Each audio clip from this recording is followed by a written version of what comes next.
Hello and welcome to Good Boys Gone Bland, Season 8, Episode 5, Final Destination. I'm your co-host, Denali. Am I next? I'm your co-host, Ryan.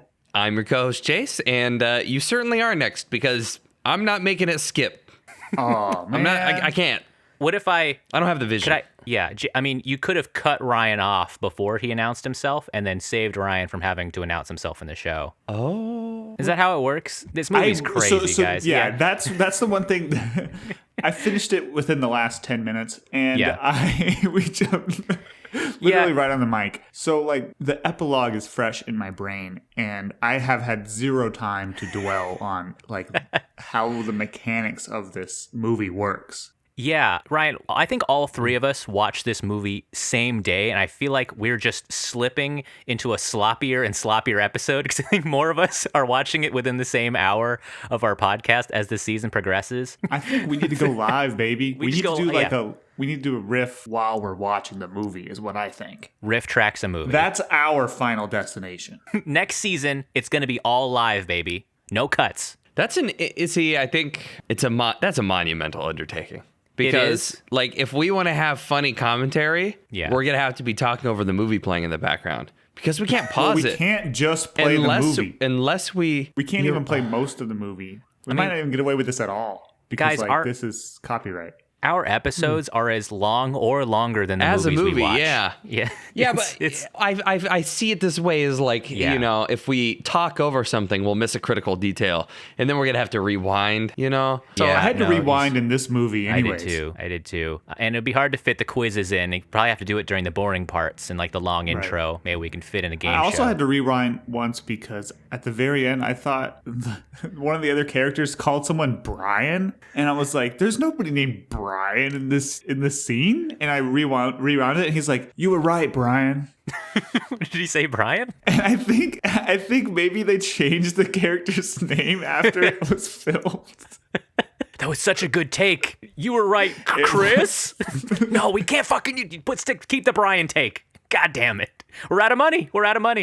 Well, we're a podcast, folks. The three of us together make a podcast called Good Boys Gone Bland, where we watch and review 10 movies of a similar actor or subject. And what's the subject, Ryan? What's the subject we got going this season? Oh, yeah, that's me. We're watching 10 Seann William Scott movies. Bam, bam, bam. He's, you love him. You might not know him by name, but you love him. He's the other dude in a lot of movies, and we're finding out which movies he's the other dude the best in? Yeah. He's like funnier Hugo Weaving, you know? Where it's like they both got the intense eyebrows, because everyone knows Hugo Weaving as the guy, right? He's the guy. You see him in Lord of the Rings, you're like, oh, it's that guy. No way. Hugo Weaving's never been the number 2 in a movie, like, ever. In The Matrix, Lord of the Rings, he was number 2. Morpheus is number 2. You don't think Mr. Smith's number 2? Okay, No way. Elrond is number 2 in the Lord of the Rings. Excuse me? Is Elrond, behind Sam and Frodo, who are one person and two people. You're saying that Elrond Main characters is the number Frodo, 2. Elrond. Elrond and Frodo's chemistry was off the chain. It was. Dude. It was. I mean, Seann William Scott, he's got a decorated career. All you need to do is Google this guy and you see his face and they're like, oh, I fucking know that guy. I've done that to 5 people now. Yeah, but you have to Google his face for the people to know that. Nobody is ever like, Yeah, I like that guy. Google Seann William Scott face and you'll know immediately what we're talking about. I don't think you have to add face. Well, it might help. It might just show other, like... You think it's just his chest? If you want to, Seann William Scott ripped abs will also eventually show you his that'll face. come from the rundown. Yeah. It's also a good choice. And we call him Swiss on this podcast, SWS. So if you hear us saying Swiss, instead of saying the mouthful, that's Seann William Scott, just know we're talking about this guy. It's a sick nickname that I came up with, not to toot my own horn. Didn't Jace come up with that? No, Denali did, and then you were like, I hate to give you that because it was so good. It was on our Evolution episode. Check the tapes, Ryan. But we're halfway through this season. We've watched a good amount of Seann William Scott movies. How are we feeling about Swiss this far in? At the halfway point. He's providing some well-needed levity and love to these films. And, I'm sure we're going to come to talk about it. I'm a little upset about his volume in this one, but he made the funniest scene in this movie. And I think that's what I needed. It's what I needed. That's his role too. Like whenever he's on the screen, I'm like, I'm smiling, I'm watching, because he's gonna say something dumb, or he's gonna I don't know, he's gonna move the plot forward. He's usually not a character you throw in there when the plot's not going somewhere. Yeah, I think pound for pound, is he the most effective actor we have as far as when he's in a scene, he pretty much always makes me laugh or smile, or it's always exactly what he intends to do in a scene. I've never seen Seann William Scott biff it for some reason. He's like a scalpel, right? Yeah, he's he's precise. Yeah, you don't want him to cut through bone, No. He's not what stitches you back up afterwards. Yeah. But he gets the job done when you want this one thing done. Yeah. He's not a lot of botch jobs either. He's a specialized tool, you mean? Well, I'm also making a further metaphor about the scalpel itself. He's sharp. He's shiny. He's sharp. Doctors like to hold he him. Cuts. He does things one thing. Yeah, he slices the scenes. No, okay. Yeah. No, so if you were to describe an actor, that would be a clamp. Buy them in a box. I would say of Jason 40. Statham, big clamp. Okay, he's Jason. Yeah. Yeah, Dave Bautista, bone saw. Right. Seann William Scott is a scalpel. He can't do the whole surgery. Yeah. But he slices, he's very... Now I'm losing it. He cuts into the scenes with his funniness. Uh-huh. And Jason Statham's not funny at all, and so he squishes the scenes. A scalpel could cut cheese, which is a phrase super for good. Which is funny. Which is something he could do, and I would laugh. Jace gets it. I think I came back around, Ryan, on your metaphor. Jason and I got a C in English class, so metaphors are very difficult for us to understand. This movie, Final Destination, not to get into the synopsis yet, right? I mean, we watched this movie. It's a classic from the 2000s, just like pretty much every Swiss movie we've seen so far. It's somehow a classic that had huge, influential effects on movies afterwards. Have you guys seen Final Destination before this? That's an interesting question, because I thought I had. Same. Yeah. I feel maybe I just had a premonition about it. I'm imagining we probably, for some reason, all saw the second one. I've seen the second one. I thought this one was going to be the one where there's a photograph, right? That's the second or third one with the photos. Yeah. Look at this photograph. You're gonna fucking die. Which one has the logs? Or That's the road second trip? one. Okay. That's the second one. And everyone remembers the logs. Everyone, that's the most famous thing of the whole series. Logs. The logs through the face. But how is the roller coaster not the most famous one? But the thing, I think what's interesting is that I was in Boston this weekend. I just got back, walked in the door, put this movie on. I considered watching it in the car. But I put this movie on, finished, came on the podcast a couple minutes late even. But I was talking to my friends I was staying with about having to watch Final Destination with you guys. And they were like, no, don't watch that. That scarred us as a kid. What? And they're saying all our friends had seen it when it was coming out, or at least maybe even one of the sequels, maybe number 2. And they were like, yeah, we all have, both of us talk about this every now and then, the logs coming through the window. We're scared about that. And on the way to Boston, Julie hadn't seen this movie before. I hadn't seen any of them. Yeah. And we were behind a truck with logs. Oh, shit. And I made her switch lanes. And then another car got impaled by logs. Completely fucking obliterated. You're on the list now, dude.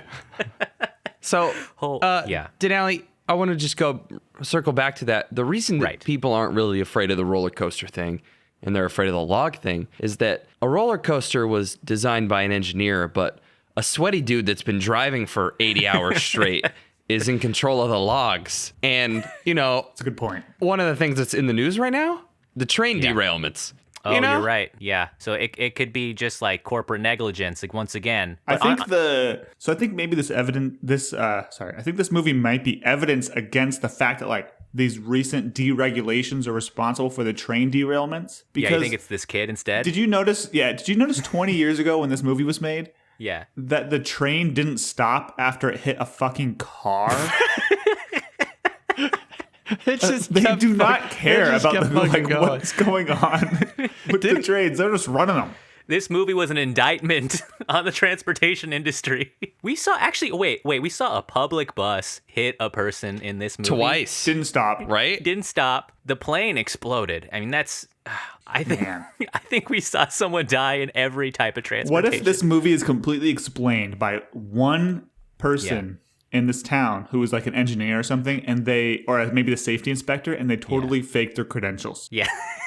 And they've been just signing off on inspections that they don't know how to perform. Christ. Brakes are good. Like that scene in Fletch where Chevy Chase is like checking the plane and he doesn't know where like any of the compartments are. Yeah, and he's like, he also has like one weird consulting day where he's like looking at like this like drying rack, and he's like, oh yeah, there's no way someone's gonna fall into this. This is totally maybe above it's our board. Education system that this movie is indicting. Yeah, he's like, oh, this definitely won't explode if you spill one drop of water on it, sending shrapnel straight through. Also, this throat. vodka is actually like 100% ethanol. But regarding this movie, I was thinking about people kind of cite this movie about their like when they talk about plane phobia. And to be clear, I haven't seen this movie, before. I think I saw the intro on FX, like most Seann William Scott movies. It was on FX all the time. But like people think about this movie when it comes to plane phobia, like it was a terrifying plane coming apart scene. But it got me thinking: is there a way that us, the GBGBs, we're a great think tank? Is there a way we can make planes better, safer, maybe, or more enjoyable?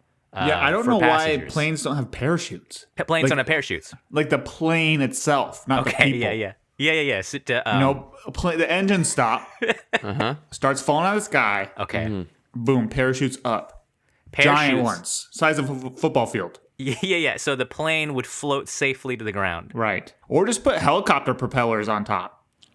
Extra helicopter propellers. Would? I have no avionics experience, but like, why does that genuinely sound like a don't know good why idea? that wouldn't work. They do that. They put it on spaceships, right? Like a fucking. It can stop the space shuttle. I think it can stop Jace, you have your engineer. Just parachute on a Boeing.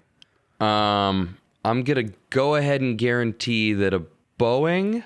Yeah. 7. This would probably be a 777 Max or something because it's an international plane. Okay. Would it need landing I'm gear? gonna guess it might weigh, fucking more than the spaceship does. Okay. What about thrusters? Thrusters? That go up. Up thrusters. Additional thrusters. Yes. So the engines that aren't working, now you need new ones. Don't use those ones. That, okay, Jace has a point. Unless trampolines? Pre-deployable trampoline system. Right. PDTS. Okay, Ryan, you keep coming back to the trampoline solution, but you're just talking about dropping trampolines from like the manifest. When you get to 100 feet, the plane's coming down. You have in case it's coming down straight. You got you got one trampoline in the nose. Right. And then you got a couple stowed in like the landing gear. Wait, is the trampoline for the plane or for the people falling out of it? Plane. The fuck. Wait, so a full ass Jace, can a full ass 777 take a trampoline bounce like from a decent big enough trampoline? He's googling. Well, I'm doing some googling.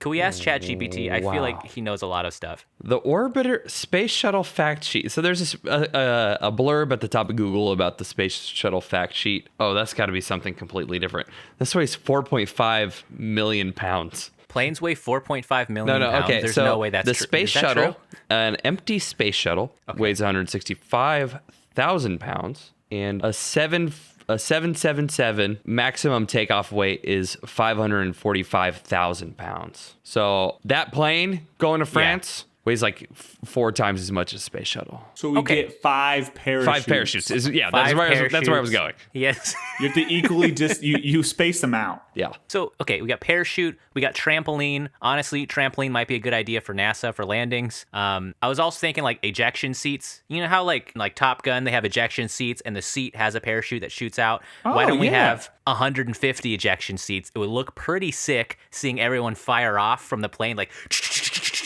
a bunch of flares.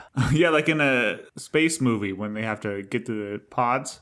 Yeah, and then they all jettison and everyone's in a sick parachute. It is super important that the roof opens up. Yeah. And that's going to be a really important part of the design to make the roof blow open in time for the ejections. And I guess like if one person pulls the ejection thing, I think everyone would have to eject at the same time. Otherwise, like it would kind of create like a weird, situation, right? Right. And you can pay for a seat that ejects earlier. Ooh. Closer to the front. Yeah, Spirit Airlines is like, it might not crash, but it could. And or the parachutes don't even the seats don't even eject unless you pay a subscription fee. Oh, it's like bring your own that's the BMW version.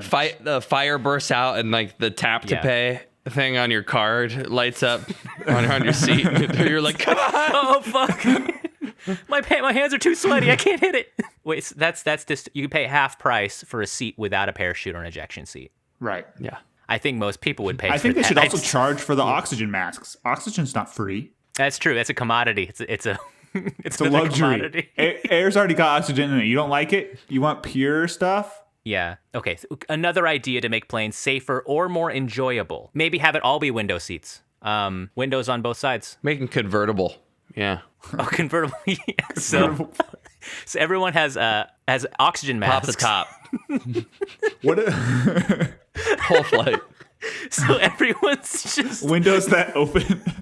The wind is just whipping people's necks around. Being behind the person who's like, no, I want to put my window down. And it's Someone else roll it down. It's doing that weird warbly thing. Oh, I gotta smoke this cigarette. What about how in the 2000s we had those video game controllers that were like see-through? The clear plastic. I want planes to be made out of that stuff. Oh, I thought you meant like have those controllers on the planes because they look sick. Okay, so the plane is see-through, so you can see through and see all the parts and how they work, Right. and that's kind of cool for the kids too. Right. What about the toilets? Like, what if you can see how the dookie goes in the toilet? Yeah, you can see into the bathroom because all the plastic's clear. So you sit there like, Otherwise, it's just like 4 bathrooms flying through the air with a bunch of parts and people in it. Live by the Wildcats, die by the Wildcats. Yeah. Okay. Sweet.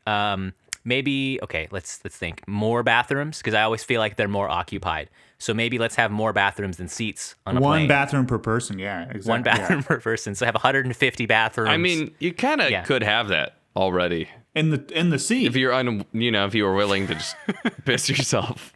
Did nobody made a comment too in this movie when the character Carter peed himself? Did he pee himself? Somebody peed The themselves? tough guy peed himself when his car got hit by the train. Huh. I didn't even. He gets pulled out. We got to wait for the movie discussion. Yeah. Put a tack in it though, because I want to talk about this. Jeez Louise. What do I want to tack in it? Okay, I like toilets in every seat so that any of us can, do the business if we need to immediately. So what's the law where like the airline is governed by the place that it's headquartered at, right? Okay. Like Jace, when you were flying to Europe but you were underage, you could still drink on the plane because those places had a lower drinking age, right? Oh, weird. Once you were outside of the U.S. airspace or something, yeah. Oh, okay. But what about like casinos on the plane and just base the airlines out of Nevada?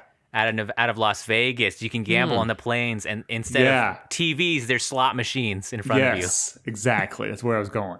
The plane always wins. Right. And that lowers your ticket cost. Okay. Casinos, that's a good idea. What's something that's illegal? Water parks. Water parks. What? Where are water parks illegal? I don't know. Arizona, where it's dry.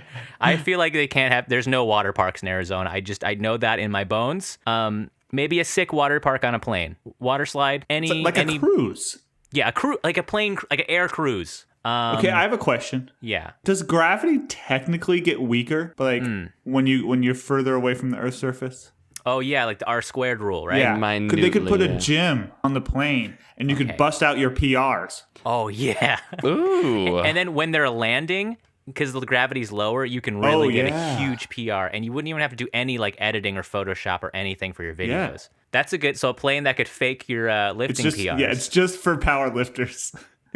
This is a good idea. That's pretty good. What about a plane that lets you steer for a while? Like your seats, like you can pay a certain amount of money and you get a steering and it's an wheel. open-ended ticket. And you can you land whatever city you get to. Yeah, and you could steer a while. And everyone just kind of bids to be the next steering guy for the next hour. Or a plane that's controlled by like you know how they did like Twitch plays Pokemon? Yeah. Everybody has a keypad on their thing and they choose up or down. left and right. This plane's been in the air for 8 months. That could be fun. So Twitch flies. I think that'd be Twitch cool. flies. Yeah. Is there anything else? Any other ideas? I'm pretty dry. I think something interesting too is like, you know how in this movie the beginning 10 minutes or so is him seeing things that are like associated with death. Right. Yeah. You mean the first 10 minutes after the 10 minutes that were just a fan? Yes, dude. No, that's the reason I was late. That fan scene. It's like, Jesus Christ, get it over with. We get it. But what about like in the airport, there's subliminal messages about how your flight's going to go, you know? Oh, yeah. And like if you figure out the code, then you prevent it from happening. Like wait. on the terminal thing, it'll say like stinky dude. And like for 2 seconds every minute. Yeah, right.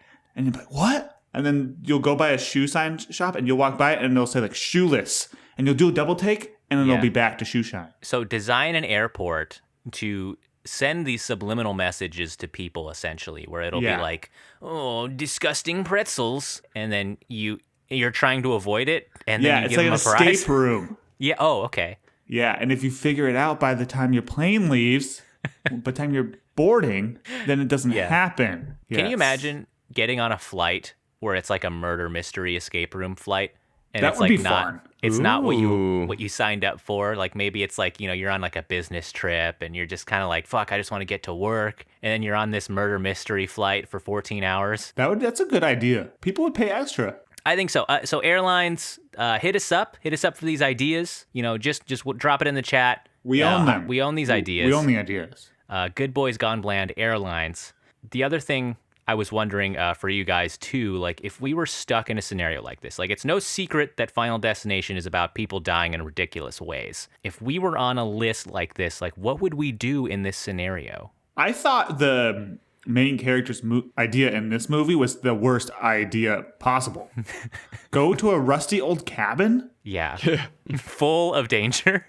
I'd probably just sit on the couch. I feel like forming a union of people who are on a list and then like protecting the next one on the list with like an Iron Man suit or something might be good because then everyone else is safe. What if death can... I think the thing about death is a vengeful bastard. Like mean. Like, he's like, okay, this guy, I'm going to hit him in the balls really hard. And then I'm going to cut his head off. Yeah. So, what if the Iron Man suit could get hacked? Oh, yeah. It's like an Iron Man 3 where it comes off into pieces and it just like rips the guy in half or something. Yeah. I guess we're kind of thinking of like Avengers if it was Final Destination, like if they got unsnapped and maybe the gem wants everybody's soul back. And so all the Avengers start dying in super ways. That's a good movie. Right? So it's like it's one of those like the person they can't defeat is the Grim Reaper. And that's the one who Thanos is like trying to get with anyways in the comics. Captain America, maybe he's like shaving and then falls on his shield and cuts his head off. Oh, nice. Sorry. Any other ideas? I don't know what the other Avengers do. Maybe Ant-Man, he gets so big that he starves because he doesn't eat any food. Or he gets really small while he's eating a donut. I thought the Ant-Man lore about how he would die was pretty well covered by the memes back like 5 years ago. What do you think? Yeah. Food that's made bigger by Ant-Man's science is edible at its new size? Does it have more calories? So like, I'm just thinking of Ryan having a really big Reuben sandwich. Yeah, I think you'd like that. Its same density though, right? Like it wouldn't be like just the same weight except bigger. I don't remember how it works. Ant-Man doesn't abide by the laws of physics. Like he should theoretically, like he would stay the same weight and have the same amount of momentum, which he does sometimes, but other times he doesn't. I wish we had an ant season, guys. I wish we did the ant season. Maybe in the future we can talk about this stuff. Well, listen, guys, I feel like we're getting too close to the movie talk. Maybe we should just get into it. Yeah. Does that sound okay? 23 years ago, this movie came out, folks. And I'm going to look at the box office information because this movie, as I remember, was a runaway hit. This movie opened number 3 in the box office, making $10 million. This movie actually ended up making over 100 mil during its run off a $23 million budget. So made like half of it back. Opening weekend in 2000, a pretty good showing by any measure. Number 1 that week is a movie I've never even heard of. Do you guys even just want to try with this? Yeah. Like the last couple episodes, Have been you guys have terrible. been really fucking beefing it. These movies. Do you even want to try number one? Not for 2 minutes, but like Okay. March 2020. No, March 2000. Yes. I was fucking 7 years old. Yeah, I don't know. But March 2nd. Yeah. you said you never heard of it. I've never heard of this movie. Is it do you know an actor who's in it? Yeah, so let me give you some info. Actually, I'll give you like a ton of info, all right? Okay. This movie made $250 million in the box office. Okay? Keep that in mind, and I've never heard of it. It has Julia Roberts as the title like star. She is like the lead, okay? And Aaron Eckhart. Nope, nothing. I'm like trying to read the synopsis, and it's like, okay, let me just read the synopsis to you guys. All right, that's fine. Julia Roberts is a woman in a tight spot following a car accident in which she is not at fault. She pleads with her attorney to hire her at his law firm. She stumbles on some medical records placed in real estate files. She convinces the attorney to allow her to investigate, where she discovers a cover-up involving contaminated water in a local community, which is causing devastating illnesses among its residents. Anything. Was Flint, Michigan? I don't think there's a... Is John Travolta in this? No. If there was a movie called Flint, Michigan, like 18 years before, that'd be extremely sad as well. I don't know, but there's a very similar John Travolta movie called Civil Action. I don't think you guys are going to get this on your own, so I'm going to walk you up to it, okay? Okay. So, I said this actor earlier. What's his name again? Aaron Eckhart. Okay, so take the first name of that, all right? Aaron Brockovich? Aaron. It's Aaron Brockovich. How did you get Aaron Brockovich, Ryan?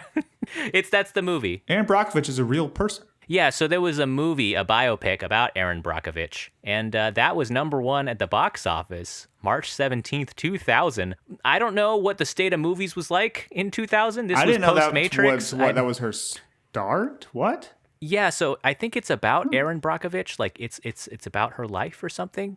Yeah, kind of a crazy... Okay, so anyways, we got that as number one. Number two, I do know this movie, and I've seen it several times. It's a movie that takes place in space. I'm going to say that. Titan AE. It's not Titan AE. I wish it was. Xenon Girl of the 21st Century. You always fucking guess Xenon, and it's never Xenon, right? All right, this movie has Gary Sinise in it, and Tim Robbins, and Don Cheadle. Gary Sinise in a space movie? Yeah, he's in a space movie. And it's not Apollo 13? It's not. This made $111 million in the box office. Deep Impact. It's a deep. You're kind of close. Deeper Impact. That's it. It's Deeper Impact. No, it's not Deeper Impact. Okay, I'll give you another hint, all right? When you're angry, you're seeing this color. Red. Okay. Hunt for Red October. Red Nova. So when something that's red and in space, Red Rum. like Red Dwarf. So it maybe doesn't necessarily say red, but the thing in space is red. Maroon people are 5. visiting it. Maroon Mars, 5. Mars, Yes. Mars. Yes, so it's The Mars. Martian. Mars Attacks. There was 2 Mars movies that came out like back to back Mars around 2. this time. Mars Attacks 2. It's not fucking Mars Attacks. It's these astronauts are going to Mars. So there was 2 movies about going to Mars, like back to back. Spaceman, What was that Rocket Man. book about One of Mars that we read? Jesus Christ. Red Martian. Rock. The Red Rock. The Red Planet. The It's okay. Total It was Recall. it's the Sun. companion to the Red Planet. Blue Planet. Red Planet's a moon. It's not the award-winning documentary Blue Planet. The Sun Mars. Planet. Mars. Okay. What's an award-winning franchise that Tom Cruise was in? Transformers. Top Gun. It's not Top Gun. Just like what was his That's main a franchise. There are 2 of them. I guess Oh. there's 2 of them. Yeah. Mission Impossible. Mission Impossible. Great. Impossible Mission to Impossible Mars. Mars. Okay. Cut Impossible out. Keep Mission Mars. So if you have a movie called Mission Mars, that wouldn't make sense, right? You'd probably need a word. Mission Mars. You would need a word in between those 2 Mission words. for Mars. Mission From Mission on Mars. Mission There's on no to Mission fucking on to way. Mars. There's no fucking way. You guys are serious right now. Mission, we're wishing we were on Mars. That's like 6 words, man. What do you do? Is it only one word? It's one word between Mars. mission. Mission and Mars. But put a word in between those two, like a conjunction Mission, of some sort. Wishin', yes. Kissin', Mars. Yes. No. Mission, Wishin', Kissin' Mars? What the fuck kind of movie? It's like like I'm imagining a young It's Mission on Mars. It's not Mission on Mars. Are you guys fucking Is it Mission serious? to Mars? It's Mission to Mars. Oh, Yes. yeah, never heard of it. Mission like TWO Mars? No, it's to Mars.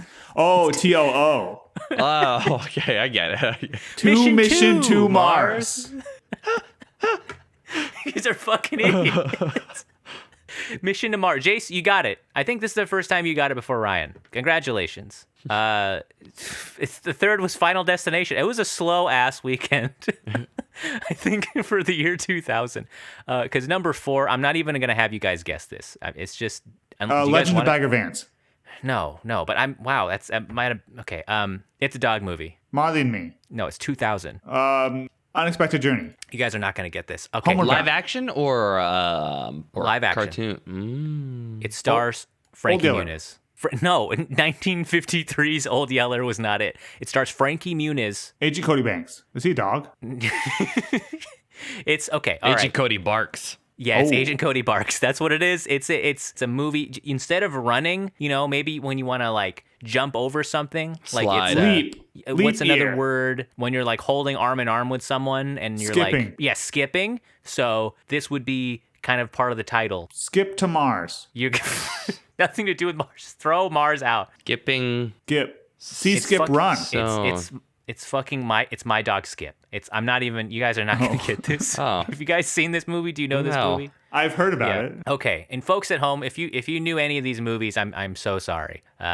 Look, this is a slow weekend. Usually, like I think beginning of the year, first quarter, it's usually like pretty slow. Yeah, it's like pretty not slow. a lot of bangers come out. I'm Like, when we surprised Final Destination wasn't a summer movie. yeah, this really does seem like a summer movie, doesn't it? Not a lot of faith, I think the studio had when they put this out, but it was a runaway hit. And to kind of get into it, I mean, I didn't pre-prepare a synopsis for this, but I mean, I think it's pretty simple. Basically, as we alluded to before, there's a bunch of teens going on like a France trip on an airplane in the year 2000. And what happens is one of the teens on there named Alex, he gets like a premonition. He gets a fucking crazy ass dream that the plane is gonna explode. Now, he wakes up from this dream and freaks the fuck out, prompting him and his friends to get kicked off the plane. A bunch of his classmates get kicked off. I think there was like about, 7 or 8 of them. And then the plane, actually explodes. Hijinks ensue, and Alex is trying to figure out what the heck is going on here. Why did he have this premonition? And they are eventually uncovering that death has a pattern. Death is a force of nature, and if you thought you could run out on that check, you're going to have to pay that back. So one at a time, these teens are getting hunted down by death itself, and they're trying not to die, guys. And that's Final Destination. And I think each movie in this series kind of follows a similar format. And with this one being the plane, right? That's kind of like the thing that brings them together. So what was your guys' kind of first impression going into this movie? 10 minutes of Fan. The Fan had more screen time than Seann William Scott did. He did. The fan, that was the Typhoon fan or whatever, the Typhoon fan? Yeah, Typhoon. Yeah, we kind of talked about this with other movies in the 2000s, like in Dude, Where's My Car, where like movies would have like a prelude, like an intro that's 10 minutes long, and it would play like a score to get you in the mood. Yeah, And it would show like it's either a montages. score or it's like late 90s pop rock, kind of Yeah. like... Look at this Hey, photograph. we're going to high school and everybody's gonna love it. Me and my friends were kind of misfits, but by the end you're gonna think that we should be the cool kids, cause the cool kids are gonna be jerks and we're kind of nerdy. We play video games, but not the smart kind. Yeah, just like that. Is that off the Dome Dog? Yeah. Yeah, this movie, and I kind of got that watching like the first Spider-Man from 2001. Jesus Christ, that's like 15 minutes long. And going into it, it was kind of relaxing for me. Like it kind of gets you in the mood for the movie. They were showing depictions of death throughout history and like in literature. I thought that was cool, yeah. And I think it has an original score, which was kind of like a thing of its time. Like when you're going into a movie like this, you're kind of expecting like a low budget shit fest. And seeing something with like a theme going in is kind of like, oh shit, like this is going to be a little different, I think. So I didn't mind the fan. I thought it was a little long for us modern eyes. But one thing I noticed immediately was the acting. Like, I don't know. Was so good. Holy shit, guys. This is like fucking, like, I don't know if it was the time before natural acting was like a thing, but it seemed like everyone was like, had a theater degree like we talked about before. He's like, oh, gee, Mom, I'm super worried about the plane. Oh, well, son, you're just gonna have to buck up. Like, there's so much hamminess in the way they're talking. Not a hint of subtlety in the acting. Yeah. I wrote that as a note. Very theatrical, very like, we get a scene in the plane where we've got like 6 cuts to different, and everyone's like, it's like, why are your eyebrows moving 8 inches? And somebody's like, right. And one thing I loved about this movie in relation to that, everything is leading up to death, right? Everything is kind of hinting at it. And the dad's line, live it up, Alex. You got your whole life ahead of you. Like, he says it just like that. Right. I'm like, why is everyone talking like this? Whoa! Every time, like, what the fuck, Dad? Yeah. You could take the Home Improvement whoa sound. Yeah. Oh, that's right. It's going. You could take that and put it over anybody's face when they react to something. Like the teacher when she's drinking the hot water, and she's like, and she just throws it like for no reason, right? Like that didn't make any sense. Shocked by the school mug. That's what it was. She was so traumatized she threw the water out on the floor. Yeah, it's just everything. Yeah, I know. If they went like kind of like funny. I don't know, but like this would almost do well as like a comedy horror, right? Like if they die in like really ironic, funny ways, then that almost like a Tucker and Dale versus Evil. You guys know that movie? Yeah, and I feel like that was building off of this movie. But I mean, in some way, this movie is kind of like a black comedy where it's like it's funny, but not in a very wet way. Like I think you're supposed to kind of laugh at some of this stuff in here. Well, right, but that's the thing is like I was thinking about how to categorize this movie, and I don't think it squits fair. I don't think it fits squarely into the horror genre. Yeah. But I don't know what else to put it. Maybe psychological thriller or something, but there's too much death for that. But at the same time, slashers, like that's why I kind of push back on all horror movies being scary. Right? Because like slashers are horror movies, but they're not scary. And half the time in slashers, you're rooting for the bad guy because the deaths are hilarious. There's a couple deaths in some of the Friday the 13th movies where there's people just playing paintball in the middle of the day in the woods. And you're like, yeah, Jason's going to come kill these. And they start like trying to paintball him. And he just, like rips their arms off and stuff. And you're like, yeah. And that. Ryan, you are like that. Yeah. Ryan, let's be clear. I think the regular listener to our podcast, society as a whole, has not watched every single Friday the 13th movie like you have. We're just slowly peeling away the layers of Ryan's sadism. That might be scary to some people. It's not. I played him at my Halloween party for people who has said they hate horror movies, and I persuaded them to stay. And by the end of it, please stay and watch these movies. No, but in the movies, we're all like, we're all cracking up, laughing at the funny haircuts and the funny kills. Yeah, I mean, I get what you're saying. Like, there's definitely this movie is kind of genre bendy. And I think at the time it was kind of considered revolutionary a little bit because it kind of broke out of the mold of these typical teen horror movies. This wasn't like the other ones that came out at the time. And I think this one was meant to be kind of fun. And speaking of fun, at about 7 minutes in, we get our first appearance of our boy, Seann William Scott. As Bill Hitchcock, which I think is like kind of a cool like illusion. I think his first appearance is like a gag. He gets handed like a heavy bag and falls over immediately. And as soon as that happened, it lightened the movie up for me. And I was like, it's Seann. I think I missed that.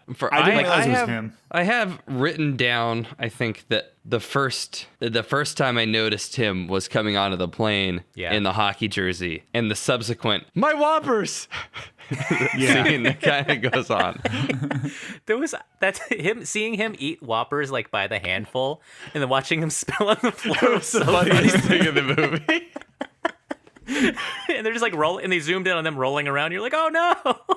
And then the scene of him getting also thrown off the plane was hilarious to me because It's funny because he has nothing to do with the drama or any of this shit happening in this movie. He's totally disconnected. So there's another movie in here from his perspective. Yeah, he's just living life, and everywhere he goes, all his friends die. Yeah, and it's like he's not even really friends with them. Like, no, he's like he turned the main character He was coming back in from the bathroom. Kind of. That's why he got. That's why he got taken off the plane. Yeah, and as that kerfluffle was happening, he's just like, "Oh, excuse me, I'm just trying to get to my seat," and he gets pushed off the plane.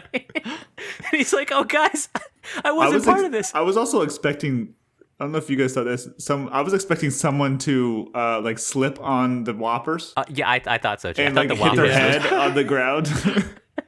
Well, I think Whoppers paid to have them in the movie, and if it killed somebody, it probably wouldn't be. You know, I guess I didn't think about the fact that that could have been product Those placement. Whoppers looked pretty good. I don't know about you guys, but I kind of wished I had some when I saw that scene. Yeah, well, I hate Whoppers, but I could see what you mean by chocolate. So I think, and I'm going to say this here, I think it was an effective use of them when they're filming the crash scene. They're like, how can we generate and show that there's drastic movement happening here? Yeah. And the Whoppers for the next 2 minutes rolling across the floor in random directions as the plane is listing and tilting. 10 out of 10. Pretty smart. 10 out of 10. Smart. Some stoned PA was like, "Wait, director, I have an idea. We can really make this." He's eating Whoppers. He looks down at his hand, looks at the set, and the director's like, "How can we show that the plane is rolling all over the place?" And the PA like looks down at his hand again. Whoppers. Just like the other Seann William Scott movies we watched too, within the first 10 minutes, we get the first mention of the movie title, Final Destination. It was written. It was written, and it gets zoomed in on. I think that counts, right? Like, you don't have to have if it's zoomed in on like this, I feel like that because the counts. only other time it was said in the movie was some random song that might have been written for this movie was playing in the car. Yeah, that was like Nine Inch Nails, You're going wasn't to it? your final destination. His teen's gonna die. Wait, that was an original song by Nine Inch Nails, wasn't it? Because didn't that sound like Trent Reznor singing? It was. I don't know. It was Balls pretty. in your court there, but it did seem okay, like it an was original pretty song. grungy. Okay, turns out it's called a song called Into the Void by Nine Inch Nails, and it was a single during the cafes. And wait, I don't think it was made for this movie. I think it just has the words Final Destination in it.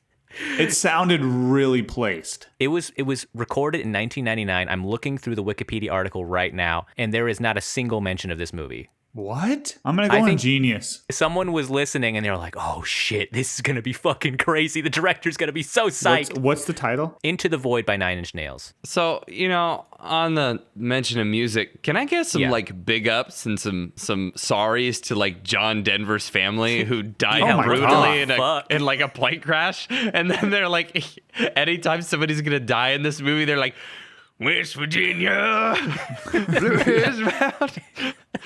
Rocky Mountain High. Yeah, I feel like my theory in this movie is that it actually had nothing to do with the plane crashes and everything to do with Rocky Mountain High being played. I think Death just hates John Denver in this movie. Because before every single death, John Denver comes on and Death just goes ape shit for the person playing it. And then at the end, not to jump to the end, there's a 6-month break in Deaths where Death is calmed down. And the moment some street performer starts playing it on a guitar, people immediately start dying. Yeah, it's like, what? Yeah, maybe it's his ghost. You think John Denver's killing these kids? Yeah, John Denver's the bad guy. Why wasn't it like the guys from Leonard Skinner or like... No. For that 6-month break, there was actually just a John Denver cover band touring the Southeast America, and Death was busy. He's like, I gotta let the kids live for a little bit. I am really confused about... So I think they kind of threw Swiss in the I'm coming back from the bathroom thing because they didn't really have any good reason to get 7 or 8 people off the plane. No. Like, why did that guy just stand up and punch the main character? Like, he sees him having Carter, a man. like, He's an asshole. He's like, oh, I'm having a panic attack, and he says to him, he's like, yeah, well, I'll beat the shit out of you. I mean, it's the 2000s, man. That was like back when I think movies were still like, if someone's going crazy, they slap them in the face and they're like, snap out of it. And they're like, oh, thanks. I needed that. I'm cured.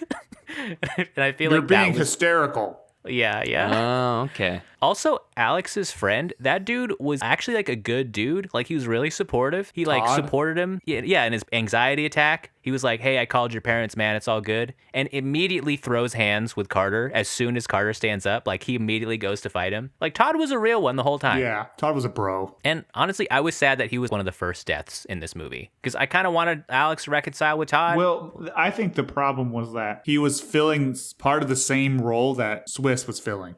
In that, like, Todd was an idiot who was horny. He was a little horny dude, okay? Yeah. And Swiss was going to end up being the dumb part of the group. Right. And if you have, like, horny guy who's coming up with a bunch of stupid ideas all the time in the same car riding around town with Swiss, that's true. The dumb guy who kind of just leads the other characters to make explanations. Like, there's a lot of fluff there. And I think that if anybody was going to die first besides Todd, it was probably going to be Swiss. So the way to keep yourself safe if we're ever in this situation is to make sure two of us don't have the same character dynamic. Right. So we can't have two anxious guys. Because then one of them is off.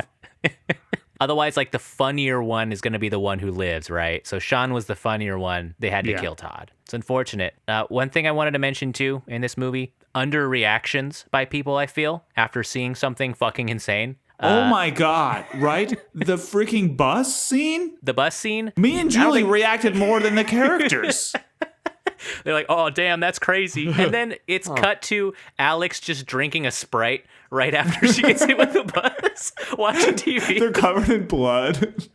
And even after the plane, where the plane explodes, and Alex is like, holy shit, this is all real. Everyone just looks at each other, they don't even say anything. I would be like screaming my fucking head off if I saw a plane explode and the windows exploded and I had a premonition of it happening. I'd be hysterical. They would have to medicate me because that is such an insane thing to happen. Nothing from Alex, just a stone cold customer. I think he could not be more suspicious also. Yeah, he was like, just as planned.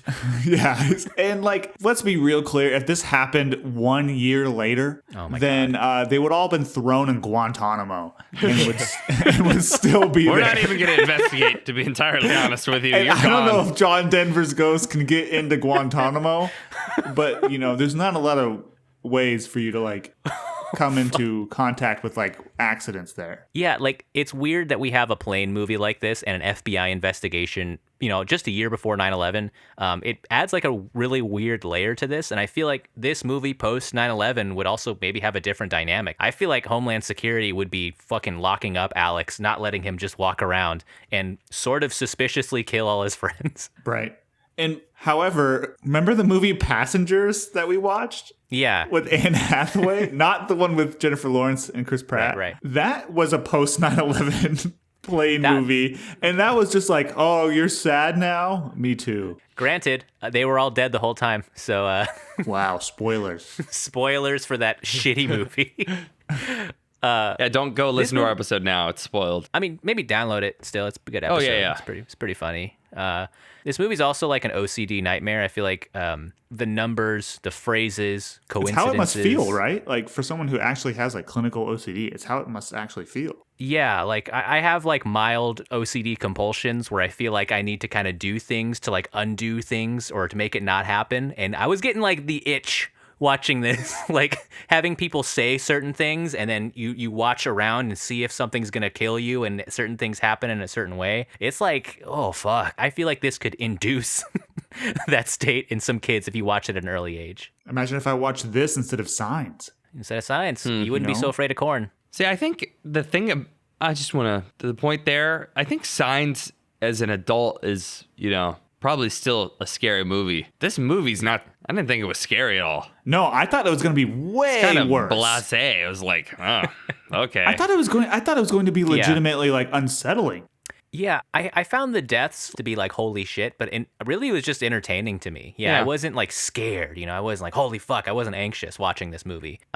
Honestly, I'm fine with that too. I didn't really need that from this movie. I think it was doing what it was trying to do, at least in my opinion. And I think like we were talking about earlier, like it's supposed to be kind of a popcorn movie. You're kind of talking about it with your friends and being like, oh shit, that was so crazy. Right, but then I think about the movie Scream. And like, it's the same idea, essentially there's a cast of friends that's doomed, and they have, one person telling them that they're doomed and everybody else saying, oh, it's not a big deal. Maybe they have 1 or 2 people that believe them. There's cops involved, and you're trying to figure out what's going on and how is the main character going to defeat it and all this kind of stuff. But that movie, talk about like a popcorn movie, like it's legitimately good. And the death scenes are like actually good, and you can understand why the characters are doing what they're doing. This movie was a complete mess. And even a lesser form of Scream is I Know What You Did Last Summer, which we watched. Yeah. And I Know What You Did Last Summer is not very good, but it's way better than this movie. I'd agree with that. We'll get to our scores. Yeah. But I think they were both kind of doing what they set out to do, in that they were just kind of supposed to be dumb, fun movies. Like, I don't think this movie was good. And I agree. I think I Know What You Did Last Summer. I think What You Did Last Summer. I think What You Did Last Summer was okay. A more well put together movie, like acting wise and just everything across the board. Yeah. One scene I did like in this movie was the coroner scene with Alex and Clear when they break in. And he was like, I'll see you soon. Oh. He mentions sex for some random reason. It was really weird. It was like, you could have just left that part out. He's like, people we have sex with or don't. It's like, I mean, I thought that was the best scene of the movie, and I thought it was going to be like he was gonna be kind of a mentor character to these guys, and they were gonna come back to him with questions about how death works and how to stop it and all this kind of stuff. And he just set the atmosphere, killed that scene, said, I'll see you soon, which was kind of a joke about like, you're gonna die soon. But then it would have made more sense if he actually saw them again in the movie. Yeah, I mean, that gets to my question. He's billed as Bloodworth in this movie. And I'm wondering if he's not even a coroner, if he's just a manifestation or like a servant of death or like a spirit. Oh, see, that would have been good. Yeah. And I wonder if that was the scene, because he knows about what's happening directly. And he says some really insane psycho shit if he's a person to these scared teens, where he's like, death has a design, and you better cheat it right, and you have all these visions. Could you imagine if he was just spitballing? Yeah. Like, he's just like, man, these kids come in here, I'm going to scare the shit out of them. And he says this stuff. And then the kid starts believing in it and like ends up coincidentally being present in all these murder scenes. You telling me those kids died? Oh shit. I was just trying to scare him straight, man. I get paid minimum wage and they fucking broke in. I just wanted to scare them. So we're building up to all these deaths. We kind of get an idea that Clear has some kind of psychic connection with the main character, Alex. And Clear was another person who was on the plane. And she's kind of also figuring out that something wacky's going on. And you see kind of a union start forming between the survivors, which I think is where it starts getting fun for me. I think Jace, down a friend? Oh, sorry. Go ahead. Why mention the psychic connection in the first 30 minutes and then never again show that she's unsettled when Alex is she having was completely oblivious. A 12 Monkeys level breakdown?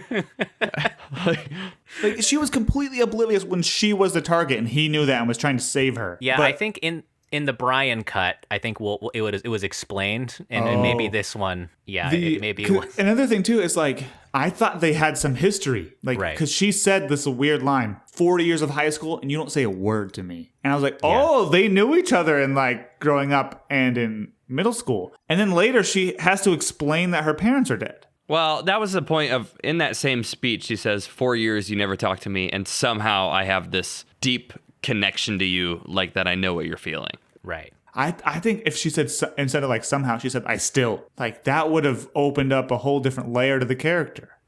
Yeah, I think the idea was that she was supposed to be psychically sensitive like Alex was. And then, so that's why she also had a vision at the end of the movie and sensed death coming in the same way Alex does. You know what? That would have been a great way to put in her backstory with her parents being dead. Like, ever since then, I've been paranoid. You know, I've been able to see when it happens. There was a connection scene, though, halfway through where they're both drinking Alka-Seltzer at the same time. Did you guys pick up on that? Alka-Seltzer gives you visions of death. Oh, it gives shit. you visions of death, dog. Yeah, he like puts he's like drinking Alka-Seltzer, and then like randomly she's like talking, and then she puts Alka-Seltzer in the glass, like literally the next scene, like as they're talking to each other. Why? I've never taken Alka-Seltzer. Was that a 2000s thing? She had like a psychic connection and felt the like, craving. Was that a 2000s thing? I don't even know what it does. Alka-Seltzers definitely used to be... Those are in movies all the time. What is it? What does it do? Because in that famous scene in, what is it, Taxi Driver? People would take them for hangovers. In this situation, they drink them, it seems like, for fun. Stress, I don't know maybe. what it does. Is it like Tums where it just like tastes good? Yeah, I think it's like Tums. It's probably sodium bicarbonate. It's an anti-inflammatory drug. What the? Wait, no, that's aspirin. What the fuck? Okay, fuck this. Okay. Did you guys also take 3/4 of the movie to figure out that the character's name is Clear instead of Claire and not Claire? Yeah, because it sounds like Claire, I feel like, when they're saying it, but then every time the name pops up, it's Clear spelled Rivers. Clear. Yeah. Her name is Clear Rivers. It's a cool name. It's the 90s. Yeah, I got it just because I had fucking subtitles on, and I thought the subtitles were broken at first. Oh, okay. Yeah. But I've never seen that name before, but I bet it's everywhere in Los Angeles. So the next death in this movie was Mrs. Luton, right? Like once we kind of figure out the pattern, and Alex is dealing with this in probably the most sus way he could possibly for real. Like seriously, go to her house, sneak around outside, fuck with her car, get caught by FBI agents, get arrested, taken back to the station, bust out, and then go back to the house. And then cryptically say to the FBI, she's next. She's gonna fucking die next. And then not explain anything. Be caught with the murder weapon. Yeah, he grabs the knife with his bare hand, pulls it out like an idiot. And let me just say, all of the deaths were quite dramatic and upsetting. Todd's death was really sad and fucked up. Like Mrs. Luton's death was hilarious. Comical. Was so fucking comical. There's like I half expected her to like step on a skateboard. Yeah. And then roll around the house and run into a china cabinet. But I don't understand how many glasses of vodka has she had already for her to not notice that her glass of vodka was leaking all over the place. Yeah, like it was pouring. She was walking. So she's holding this mug of vodka in front of her, and then it's dripping down onto the ground, and she's walking over the path, and she doesn't notice that it's happening. I mean, why also would it make your computer explode like a fucking claymore? Especially when the computer was like off. And then she falls backwards, lights on fire, then a kitchen knife falls and stabs her. And then she tries to pull it out, and then a chair falls and stabs it further in. Yeah, that one was That was good. It's like death in this movie has a sense of humor because it's not like, I think it would be easy for someone to have a heart attack or just have an aneurysm and just die. That's not enough. It has to be some fucking Looney Tunes, like insane thing to really pay it back or some shit in this movie. Someone dies by going into a tunnel that's painted on a wall. And the rock falls. That's how, because Seann William Scott was on his bike. Yeah. He could have done that. Yeah, so the Seann William Scott on his bike scene in this movie. The whole bit, I thought the bit was fucking hilarious. Where he comes up and at the funeral of all times, he's like, hey, I got an 80 on my driver's test. It's the lowest score you can get. Yeah.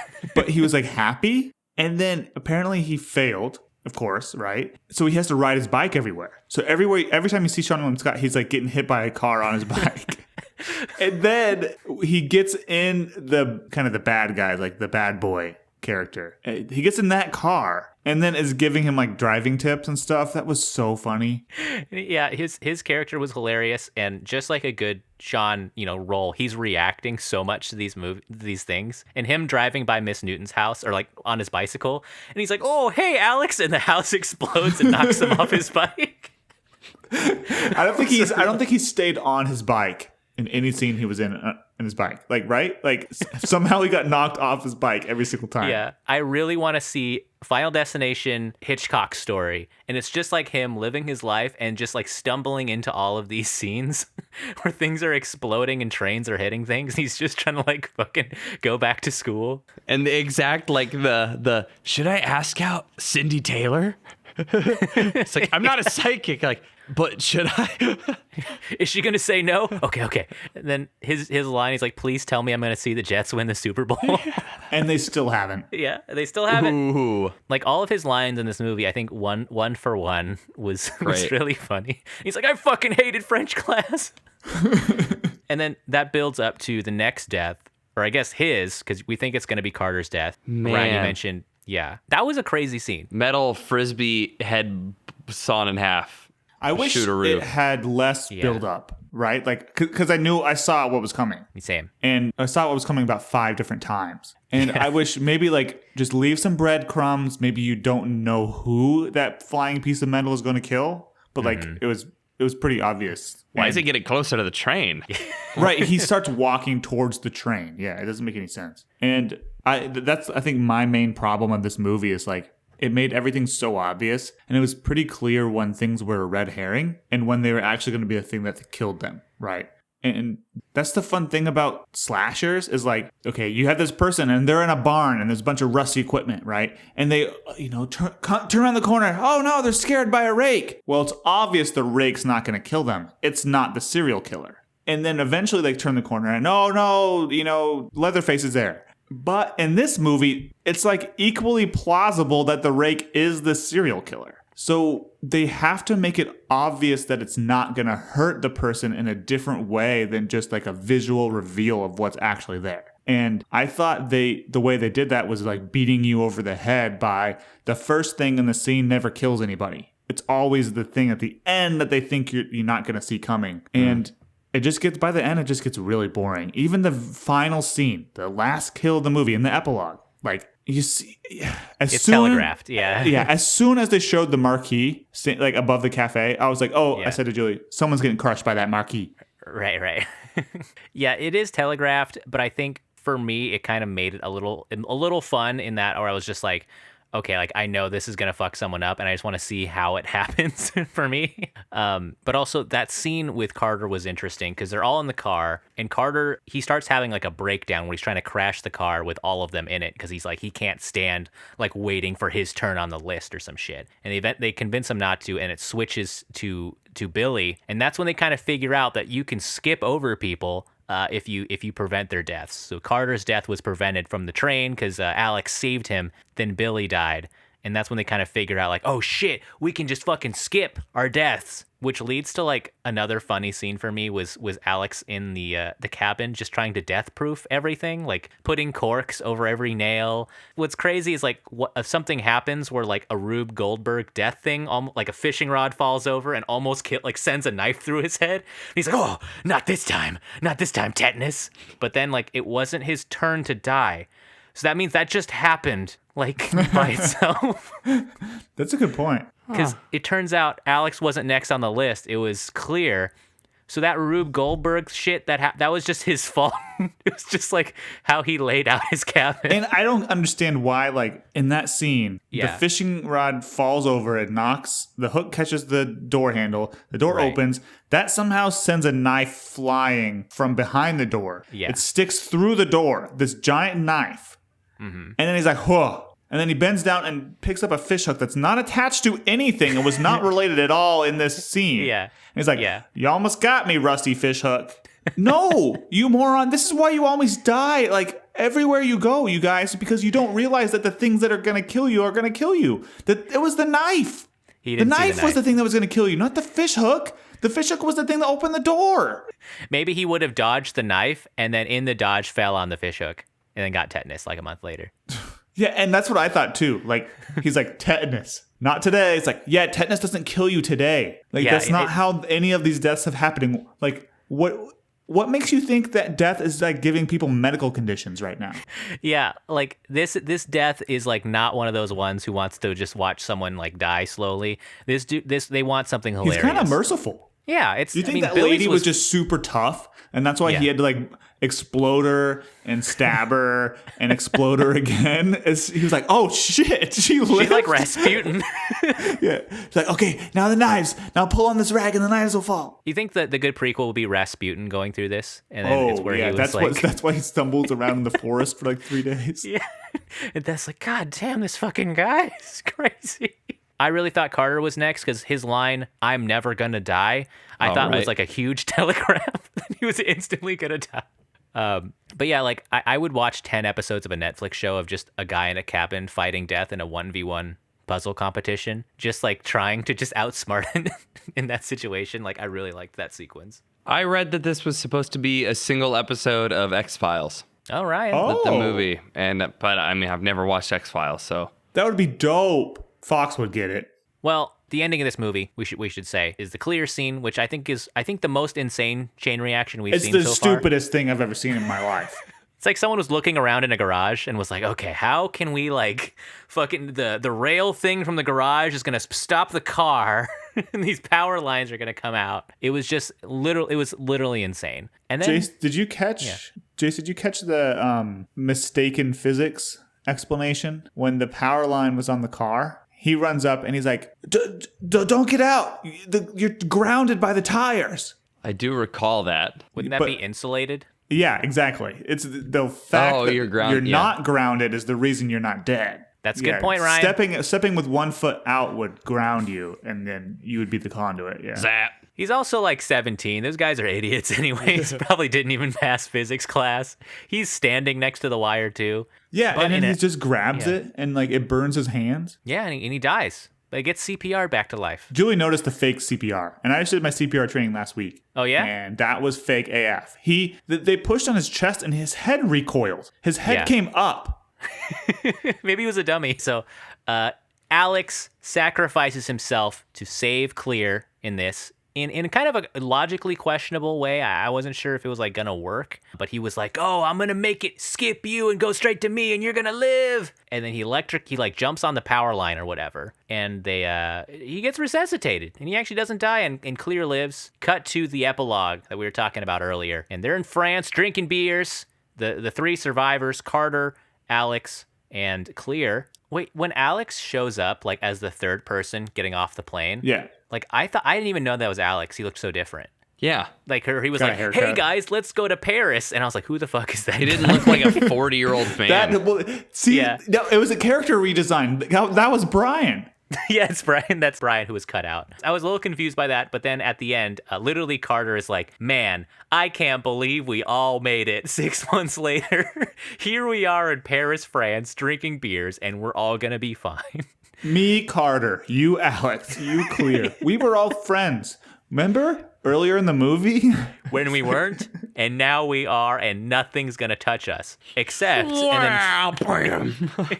it's funny that, like we mentioned earlier, 6 months pass, no incident. Guitar guy starts playing Rocky Mountain High and starts to shit all over again. I would have tackled his ass and broke that guitar over his fucking head because it instantly happens again. But then, yeah, the death comes back, and then Alex is about to get hit by a bus or something, and he gets saved. And then it skips, and Carter's like, "Oh, who's next now?" And then he gets killed by the sign, which smushed. Kind of a funny ending. I thought that was kind of funny. And cut two. That was the movie. Like, there's not really a conclusion to the problem here. Yeah. No, not at all. In fact, they're worse off than they were a half hour ago. Isn't Clear in the second movie as well? Is she? Like, yeah, I don't know these. The actress is and the character is. So yeah. Alex dies in between the first and the second one. Off screen. Oh, he does? Fuck. They don't even. I agree with it because I think they casted poorly. So yeah, honestly, finishing this movie, I kind of wanted to watch the others. Yeah, I feel me like too. that'd be a really fun like mini season to do. Just right after this one, just like watch the rest of the Final Destination movies and then just see how the shit shakes down. We should get to the review. Okay, let's do it. The Seannometer. We haven't talked about Seann like a whole lot this movie, which might spoil a little bit of our Seannometer. But how Seann William Scott was this movie? How well was he represented? How well does it connect with our representations of him? And then afterwards, we're going to talk about the movie meter, what we actually thought about this dang thing. Who starts the Seannometer this week? Would it be your me? Movie. Okay, I'll start with my Seannometer. This movie had the least amount of Seann. This was 2000, so this is coming like right after American Pie. I think Seann was like just coming into the scene. He hasn't really been casted as like kind of a leading role in many movies at this point, so he's still kind of a fresh face. But I think he was the best part of this movie, which is kind of one of my gauges for Seann. He's a supporting actor. He's someone that can spread his Seann sauce on the movie and elevate it to the next level. I think he does that here. All of his scenes were really funny. He was kind of like a lovable goofball. He was kind of an idiot in this movie, which I think checks off for me. He was also kind of shibby. So I think I'm going to give some on the shibby meter there too. Overall, this is going to be a little low. I think I'm going to give it a 4 on the Seannometer because I think he was represented well in the scenes that he was in. He was very memorable, but this is not a Seann William Scott movie. I don't think you watch this because you like Seann William Scott necessarily. I think you watch it for other reasons. Jace? Yeah, I would definitely agree. It hit the same points for me. Really, really low volume. I do not kid when I think the fan had more on screen airtime than Swiss did in this, but effective use of his character. I love the character design of wearing the hockey jersey, dropping the malted balls on the floor of the plane, and then just continuity, all the things we talked about. It feels like in the Seann-verse, this character could just be High School Seann. High School Seann. It's good continuity. Yeah. So I think I'm gonna give it a 6. I'm gonna give it a 6. It was high. His essence in there was enough that I feel I can give it over a 5. It's still the same Swiss, just less of it. Yeah, I think I'm pretty much on par. You guys have said pretty much everything. I do want to give another shout out to the biking and driver's license bit, because that was actually funny, and it was a joke that wasn't straight up said. He wasn't ever like, I got a bike everywhere because I don't have my driver's license. Yeah. I thought that was really set up well. And then I was originally going to go with a 3 based on like limited quantity. He's, unfortunately told to overact, but there's a couple things in there. Like, when he gets the squeaky, like, damn. And then he's on the cover, I think, right? And he's in the credits. So that's a couple points. So 3 plus like my 2 points. He doesn't get a caw point. That's true. So can you imagine a caw scene? He's going to end up getting like, when you see death, give us a signal. Okay, I'll do a caw. And so I think I'm going to go with a 5. And I think that's like pretty high, and it's going to be hard to get lower than that. I think if he was casted outside his typecast for me, then, he would go down a couple into like the 3 or 2 range. But he's still playing himself. It's just, he just needs, the other 5 points are quantity wise. I feel that. Okay, so kind of lower on the Seann score here, but for the movie meter, also as an aside, I saw Todd's name was spelled with 1 D. Did you see that thing that the German word for Todd is death, like TOD, the way it's spelled? It's kind of crazy. Shit, it's genius. It's him. It's fucking him. Oh, it's Todd. I think it's Todd. As far as what I think for this movie, I was kind of split. Like, I think it ended up being better than what I expected.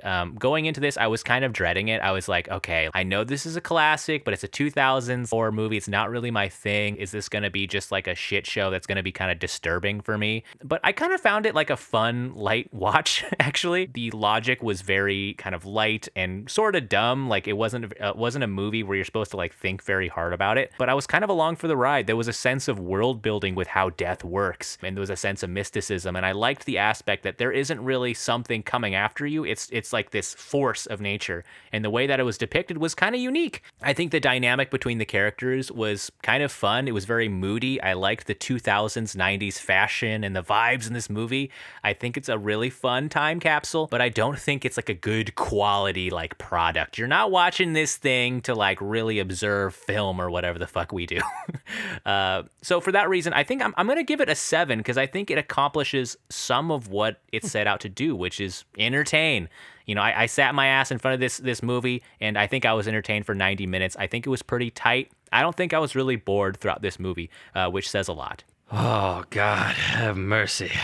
I think I don't feel too strongly about this. Like, I don't have any strong negative reactions the same way that I don't have any strong positive reactions. Like, I feel like generally some of these movies we've been watching for Seann William Scott have elicited one or the other, as opposed to me just coming out neutral. And what didn't hit in this movie for me was the acting of the young cast. Like we talked about, the theatricalness of it. A lot of the time when Clear was presenting dialogue or giving speeches, it kind of seemed nonsensical. It didn't really seem like there was any emotion in it, or like the emotion wasn't matched to where we were at, or was blown way out of proportion. And the same way with the rest of the characters. So, maybe they meant it to be that way, but if that's true, then it wasn't effective for me, and I didn't think it was great storytelling. I love the idea that death is kind of, in some cases, maybe a reason to bring points down is that like they personify death a little bit. Like, he causes the death of Todd, and then causes water to retract back through a bathroom into a pipe.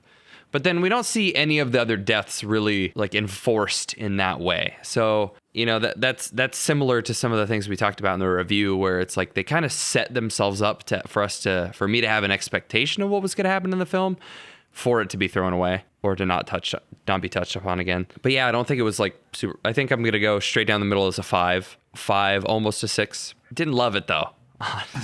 Honestly. I mean, I think be maybe a little unexpectedly harsh on this movie, because I want to say upright, like, my favorite genre is a slasher, is slasher genre. And like, the fact that this kind of skirts that same line, but does it so poorly, in my opinion, and kind of crawls back under but it's really a psychological thriller. Well, yeah, but no, because all the story beats it's the same thing as a slasher. And the slashers usually I kind of put in like 2 groups. There's the smart slashers and the dumb slashers. And the main thing that divides them is how much you know about the characters. In the dumb ones, you don't know a thing.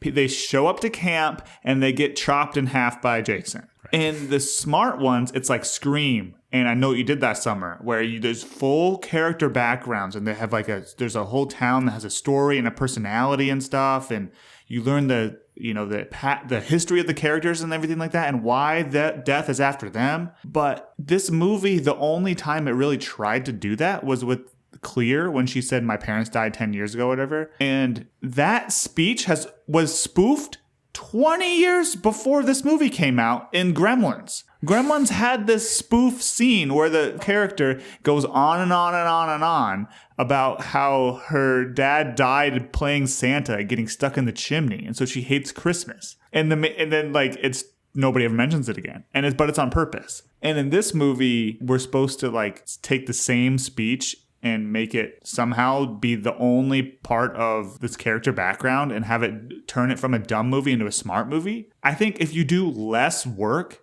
it would be a better movie. Just give us a bunch of teens and off them in weird ways. You don't have to have all these explanations. If you come up with those explanations, you have to like do your due diligence and make it like a serious movie. That's like something that Scream did 4 years before this movie.